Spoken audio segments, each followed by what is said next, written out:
আন্দোলনকারীদের নেতারা সরকারের কাছে নতুন করে যে ৮ দফা দাবি উত্থাপন করেছে সেগুলোর মধ্যে যৌক্তিক দাবিগুলো প্রধানমন্ত্রী মেনে নেবেন বলে জানিয়েছেন স্বরাষ্ট্রমন্ত্রী আসাদুজ্জামান খান কামাল। কোটা সংস্কারের দাবিতে নারায়ণগঞ্জে গত কয়েকদিনে দুর্বৃত্তদের হামলা, ভাঙচুর ও অগ্নিসংযোগের শিকার বিভিন্ন প্রতিষ্ঠান।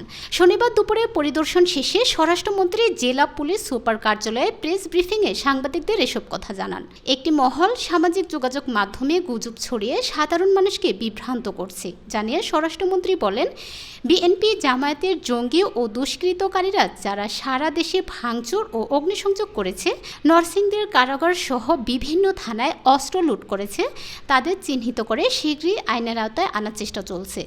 স্বরাষ্ট্রমন্ত্রী আরও বলেন, আক্রমণকারীদের প্রধান আক্রোশী ছিল পুলিশ এবং আওয়ামী লীগের প্রতি। স্বাধীনতার জন্য যুদ্ধ করেছে যে পুলিশ, তাদের উপর নির্মমভাবে আক্রমণ করা হয়েছে।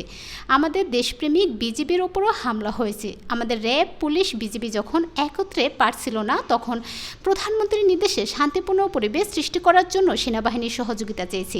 খুব শীঘ্রই আমরা এই ব্যবস্থা থেকে পরিত্রাণ পাব।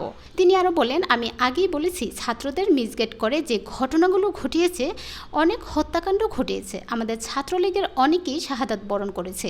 ৩ জন পুলিশ মারা গেছেন, 1 জন মিত্রর সঙ্গে পাঞ্জা লড়ছেন। এদিকে বর্তমানে একটি মহল সোশ্যাল মিডিয়ার মাধ্যমে গুজব ছড়িয়ে সাধারণ মানুষকে বিভ্রান্ত করছে।